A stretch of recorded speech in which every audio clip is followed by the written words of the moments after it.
a company led by the national leader of the All Progressives Congress (APC), Ahmed Bola Tinubu, may have deployed the perfect election rigging mechanism in the 2015 election, a confidential review obtained by SaharaReporters shows.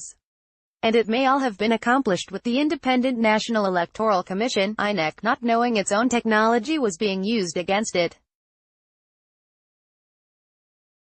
It began in 2012 when a company, ACT Technologies Limited, was put into play after it had been taken from its original owners by Tinubu and retired Col. Sani Bello, two of Africa's wealthiest men.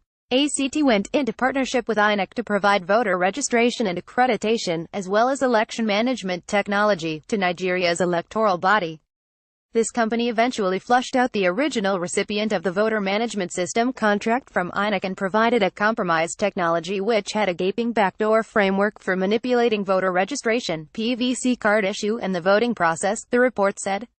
The contract to provide INEC with the election technology was originally to have been awarded to Zinix Technologies Limited, but INEC frustrated Zinix and ensured it was awarded to ACT, which was then used to perpetrate APC's scheme known as Preferred Voter Arrangement. Despite winning the INEC contract, the company had no records of having filed an annual report as of May 2015, the report said.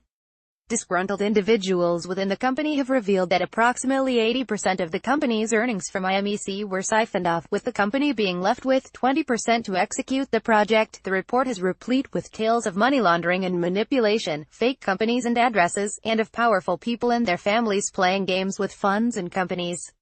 Many of the companies remain unknown to the Corporate Affairs Commission. Among its stunning revelations, the bulk of the funds paid by INEC for the card reader project were paid out without delay to companies that were completely unrelated to the project.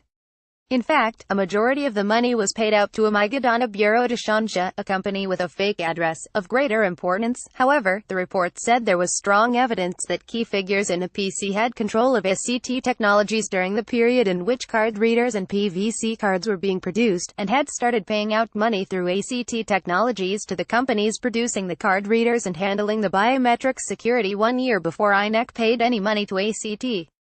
According to the report, there is a very high probability that the card reader technology and accompanying biometric PVC card technology was severely compromised. It observed that a pattern of payments in May and July 2012 to Shenzhen Emporium by Capital Management Limited, a company suspected to be linked to Tinubu, and by a friend of APC Niger State Governor-elect Alhaji Sani Abubakar Bello, took place a year before INEC paid any money for the project. So it is safe to assume that both of these individuals or the party they represent made these payments in order to have their own private access to a large number of card readers. These card readers would have been an exact replica of the ones given to INEC. Examining the pattern of those events, the report said that there is evidence to suggest that not only did elements within APC have an exact replica of INEC's accreditation infrastructure, but that they had it well in advance of INEC. In essence, these individuals gave INEC a system that they already had. The report noted that INEC was given a system it could access only via its handheld terminals, one it was told it had sole custody of.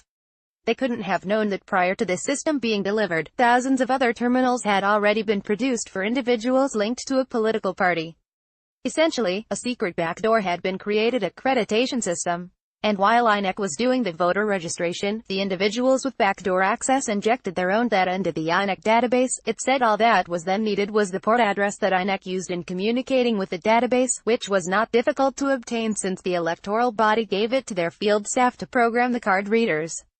With access to the port and the exact replica of both the card readers and the biometric security template, parties loyal to the APC injected data seamlessly and near flawlessly into the database without anyone being alerted. With inflated accreditation numbers in designated polling units, regions, they knew exactly which polling units to rig and go unnoticed. The report said the only weakness in the plan concerns whether INEC kept time logs of when its staff uploaded to the database, otherwise it would be very difficult to prove definitively that it was tampered with. It concluded that in 2015, the electronic accreditation process was clearly tampered with.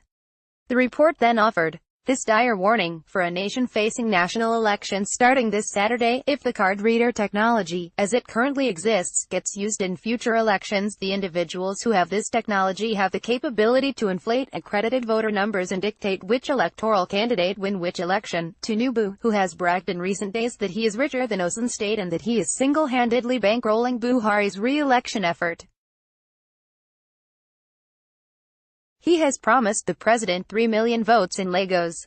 Last week, The Guardian, United Kingdom, faulted Nigeria's voter registration patterns, noting that the number of new voters registered since January 2018 has increased by an identical percentage in each of the states, leaving the forthcoming polls open to rigging.